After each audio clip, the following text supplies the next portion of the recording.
Welcome to Chad Hates Carbs. Today we're going to do German chocolate truffles. Kind of similar to the almond joys we just made earlier on the channel, but we're going to try these. They're a little bit different. These require actual baking, so they are not no-bake like the other ones. First thing we're going to do is get some parchment paper, set that up on a baking sheet. And mostly we do that so I don't forget to do it later. It says it's in step 1, and I like that because I always forget to get everything ready, and then I'm ready to get it, and I have to assemble more things. So at any rate, we need to powder some sweetener. So what I'm going to do is I'm going to use the standard erythritol that I've got. I don't have the swerve, so we need to powder a half a cup of sweetener. So I'm going to take just standard granulated erythritol, and I'm going to put it in my magic bullet. And I'm going to use this to powder the sweetener. It isn't quite obviously the same, but it will get close enough. So now we can, while we're waiting on that, we can do the eggs. And we just need the yolks. So I'm separating these into another place where I have my whites. I'm saving the whites for an experiment later.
That's probably good enough.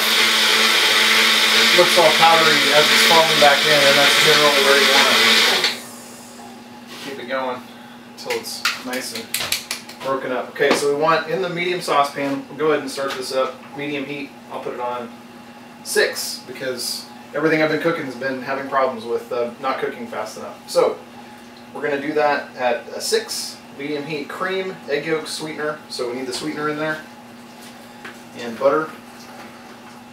So we'll put our sweetener in there. It's nice and stuck to the sides. Wow, that's crazy stuck to the sides.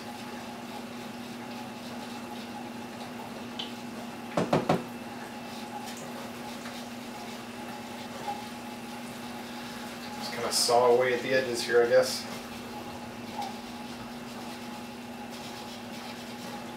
Okay.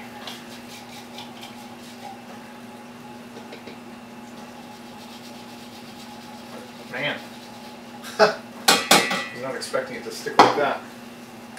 I guess normally I'm doing other things with it. So I'm going to knock that away with the knife in a second. So we need cream. The cream we need is just half a cup. So half a cup. Pour that in there. Go ahead and scrape out our cream there. Okay, so that's that. Then we need to put butter in here as well. And the butter, we need a quarter cup. It says quarter cup of salted butter cut into 4 pieces. So we want to do that.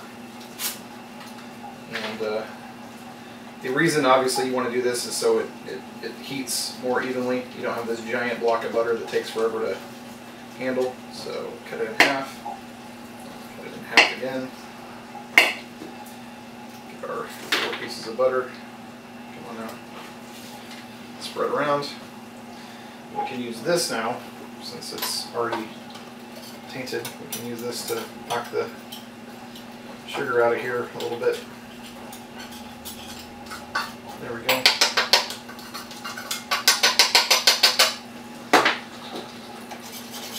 Yeah, that's pretty thin. I'm not going to worry about that. Okay, so that's cream, eggs, yolk, sweetener, and butter. And we want to mix it up. The egg yolk's busted up.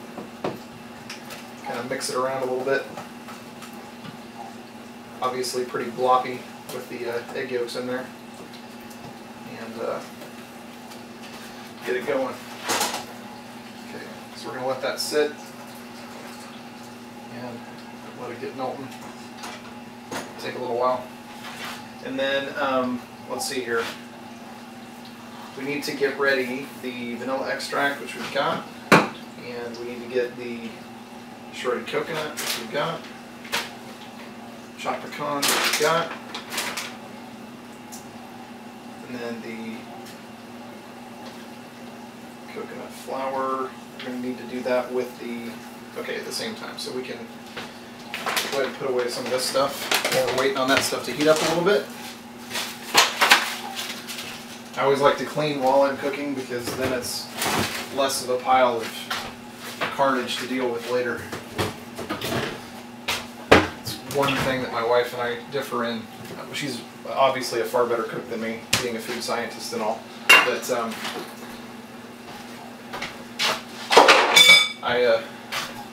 she and I definitely do that very differently. I'm more of a clean while you go. She's a wreck the entire kitchen with the stuff. When we first got married, it was very much that way.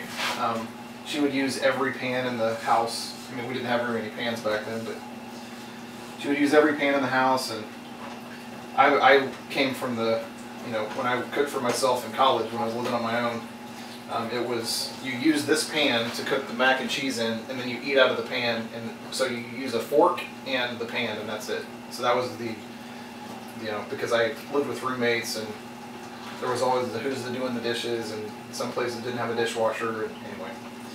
So it was a lot less of a hassle if you just had one pot and one fork, and you were good. So there was little bits of learning to be done when we first got married. So anyway, it's worked out well though. 20 plus years and still going strong. So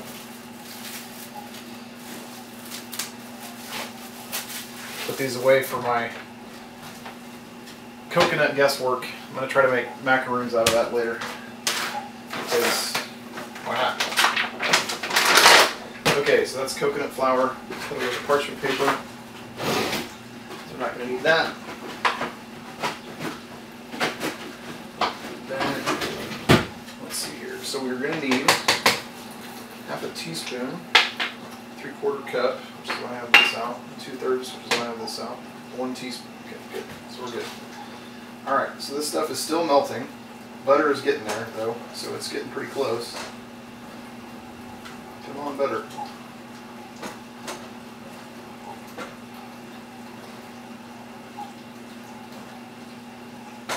Yeah, so it's saying cook until thickened, so it's not just wait for the butter to melt, it's a wait till it's thickened situation. So I'm not going to make you sit through that.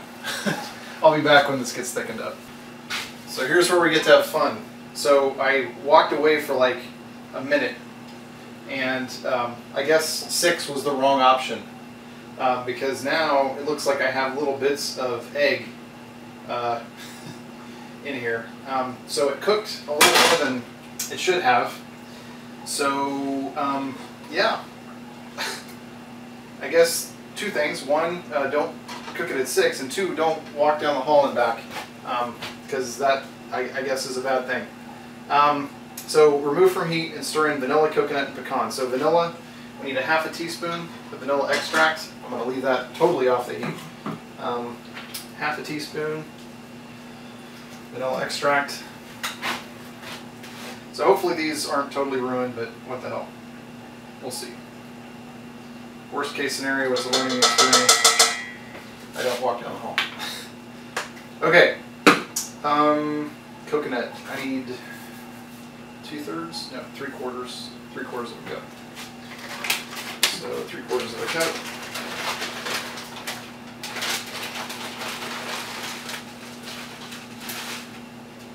One, two,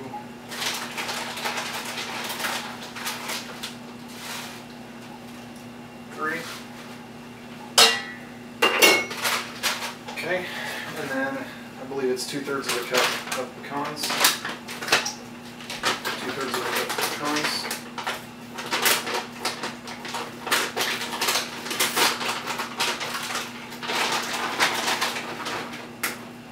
One, two. Okay. Let me stir this mess together. I'm guessing that it'll probably be alright as far as texture goes, because you won't probably be able to tell because of the chewiness of the pecans and the coconut, but it still frustrates me a little bit. I got burned the other day from things taking forever to cook, and so I got a little impatient, which I shouldn't do, obviously. Let's see here. It's looking pretty good. Looks a lot like the top of the German chocolate cake.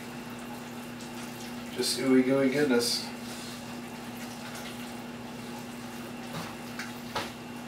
Let's see, sprinkle surface with coconut. How's that? It's still a little hot. No. I'll go ahead and put it over here with the idea that maybe it'll help cook down a little bit. But it says we're supposed to put in sprinkle surface with coconut flour and whisk briskly to combine. This helps the butter not settle out. So the coconut flour it's asking for is a teaspoon of coconut flour. So let's do a teaspoon of coconut flour.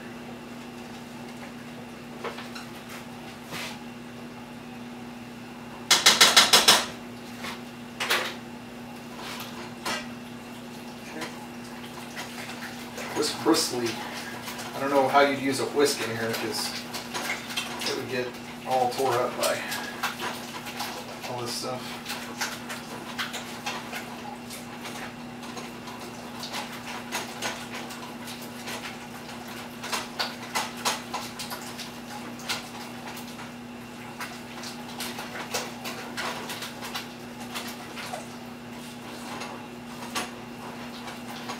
Definitely gummy, that's for sure. So it says let mixture cool 20 to 30 minutes. So we will, let's see, it's still soft but not runny. So I do need to let it cool for 10 to 20 minutes. So we're gonna do that. Get that stuff kind of spread it out a little bit so it cools a little bit quicker, and then stick it in the fridge. We will come back and check it out in a second when we need to actually put it on the baking sheet. So I should just leave this in here. So we'll do that and see you shortly. Been plenty of time, so we're going to go ahead and start trying to scoop this stuff out. Got a little tricky scoop. It says a tablespoon size, so hopefully this is going to work. It's always kind of a pain with these because sometimes the stuff will come out and sometimes it won't. So you're supposed to get 20 to 25 balls. So we'll see if we can get anywhere close to that.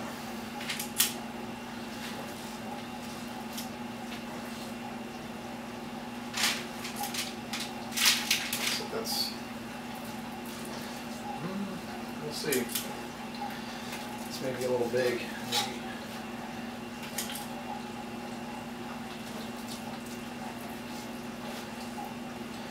Maybe not limited enough in my size here.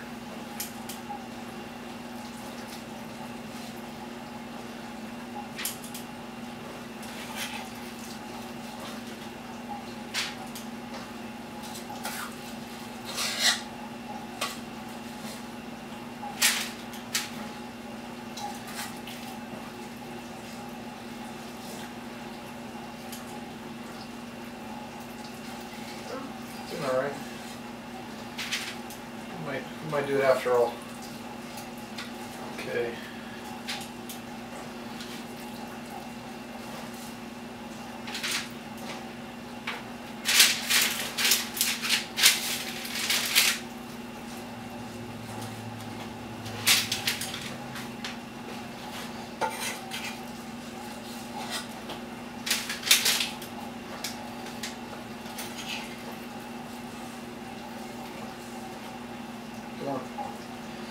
The idea here, obviously, is you want it to be something that's going to be big enough. And what I'm a little worried about is stuff like this one, where it's kind of floppy, that it's not going to stay together enough when you have to go to dip them later. Because that's the thing you want to. You got to dip these things later. That's about it. So that's 20. So let's see if I can scooch these a little bit.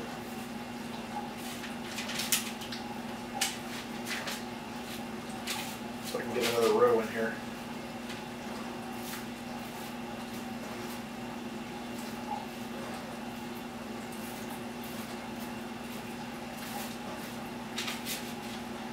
The nice thing is these aren't going to bake, so that you don't have to worry about them spreading out more.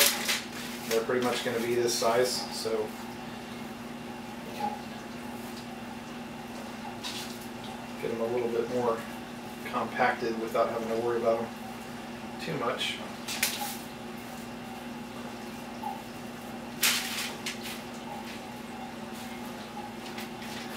Okay. And they're still kind of warm. They're not totally cold, even though they've been sitting in the fridge. But they're cold enough that the dough is staying together. If this is this really dough? I don't even know. It's more like coconut glops.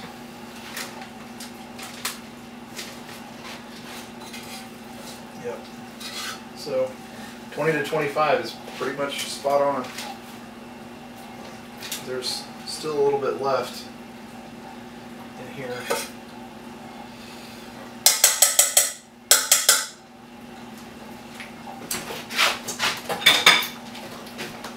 Let's see if I can form one more here by hand. That worked much better than I thought it would, I have to admit. I was a little skeptical because the last number of times I've tried making any sort of stuff with those dispensers, they don't ever work out. But so there we have it. There's 20, 24, just under 25. So very cool. So we'll slap these in the freezer. It's supposed to freeze for a couple hours before we do the chocolate, so obviously that'll happen later. So I'll see you then. So we're on to our final step. We have to get the chocolate taken care of, and in this case we need to melt chocolate in coconut oil over the stove here. We've got this pan that's got just some water in it. I've got it set at 2, so it's really low heat, because you don't want to burn the chocolate. And I'm haven't ever done this before, so this will be a little bit interesting. So we're going to do, we can get our sugar-free chocolate. I'm using sugar-free chocolate chips. Of course, they call for dark chocolate. I'm not a huge fan of dark chocolate, so I'm just going to use some semi-sweet chocolate instead. And we've got to pour out, we need 3 ounces, so I'm not sure if that's going to be enough, so we'll check that in a second. So let's get our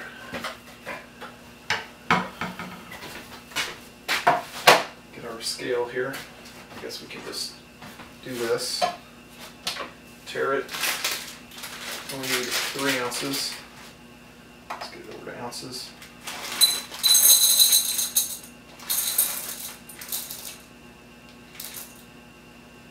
So that's 3 ounces. Awesome. Not very much. Interesting. Not sure how that's going to cover that much.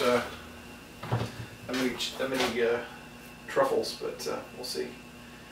Let's see, and then a ½ ounce of cocoa butter or coconut oil. So I've got some coconut oil. Grab that real quick. ½ ounce coconut oil.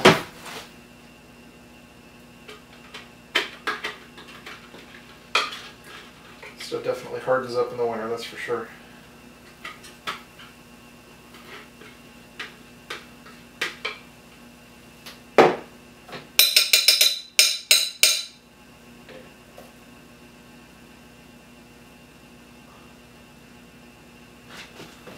Two.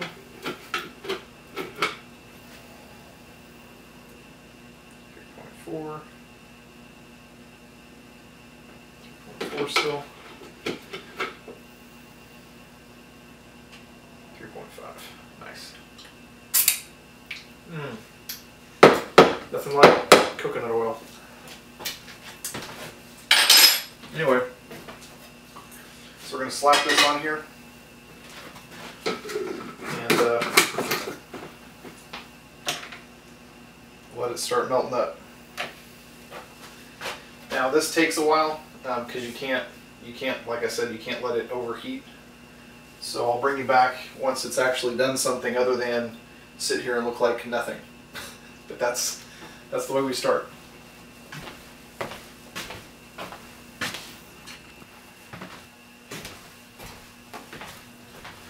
So I have to admit, I got impatient and it wasn't going very fast at all. So I took this bowl, stuck it in the microwave for 30 seconds to get it started, and then I also turned it up to 3. So at this point, it's melting nice. It's definitely not sticking or burning or getting grainy. So I think we're probably good, and I probably have enough residual heat. I can turn this back down to 1 or 2. Supposedly, you're not supposed to let it be overheat anyway for the last little bit, so I think I'll go ahead and just turn that off because the residual heat is supposed to be the thing that finishes the chunks. I guess that's at least from what I was seeing online. And you know, the internet's never wrong. So so now that it's mostly all melted together, I've got it just now. You can see there's still a few chunks in there, but not many. And again, I'm really kind of confused as to see why and how I'm going to get all of those coated with just this much chocolate, but I guess we'll find out soon enough. Okay, that's not super hot, but better safe than sorry, I guess. Okay, so now is the fun part. So now supposedly we take a fork and we dip the mounds into this chocolate. So I'm going to take this and I'm going to dip them in here.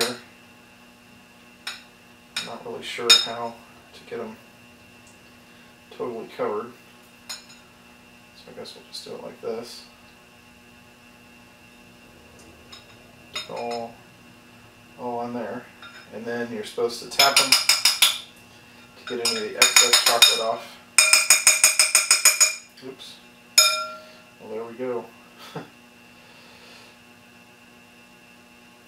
So I was afraid of was that it would fall apart.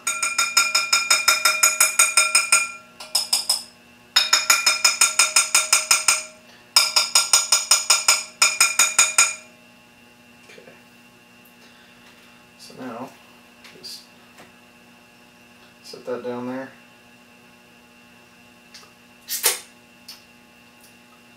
This is how you're supposed to make them, by eating all the chocolate. Okay, so let's dip the next batch in here. This would be a good job for 2 people. One person on the coating side and one person on the smacking the chocolate off side. Definitely still tastes dark chocolatey. I mean, obviously semi-sweet morsels are still pretty have that bitter chocolatey flavor. Definitely not a milk chocolate kind of a flavor. Okay. Alright, let's check these out. So we've been sitting for a little bit. As you can see, I got most of them dipped. These I just kind of painted with chocolate. I think this one has just a little bit on the top because that was all that was left. But I'm sure it'll taste fine. Just won't be a chocolate coated truffle.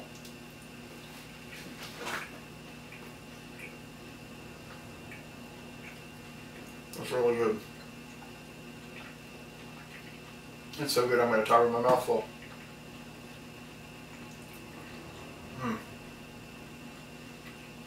I honestly...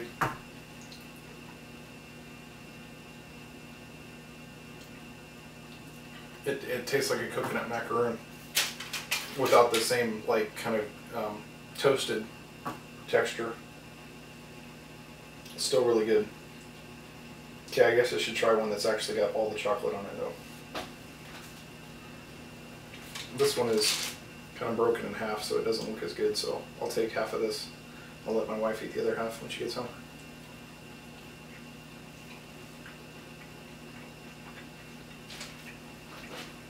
It's really good.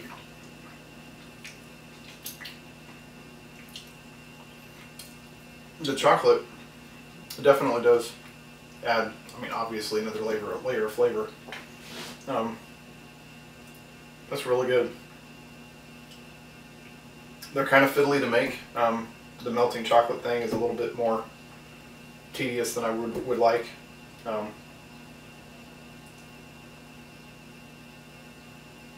kind of wondering if there'd be a better way to do that from a assembly line standpoint. If you could maybe put them over the pan, like you just dip them all and then just have them sit and then drain, like have some kind of a cookie rack. The problem is the chocolate would hang up on the cookie rack, so I'm just trying to think if there's like if you suspended a couple of chopsticks over it or something and just set them along the sides of the chopsticks or something so that they could just drain the chocolate down. I don't know, something like that to make it a little bit faster if you're going to make a bunch of them. But anyway, definitely a keeper. Pretty impressive with these. Good stuff. Carolyn, from All Day I Dream About Food, her stuff is always really good, and I should never be surprised when her recipes turn out well. So anyway, that's all for today. Thanks for watching, and I'll see you next time.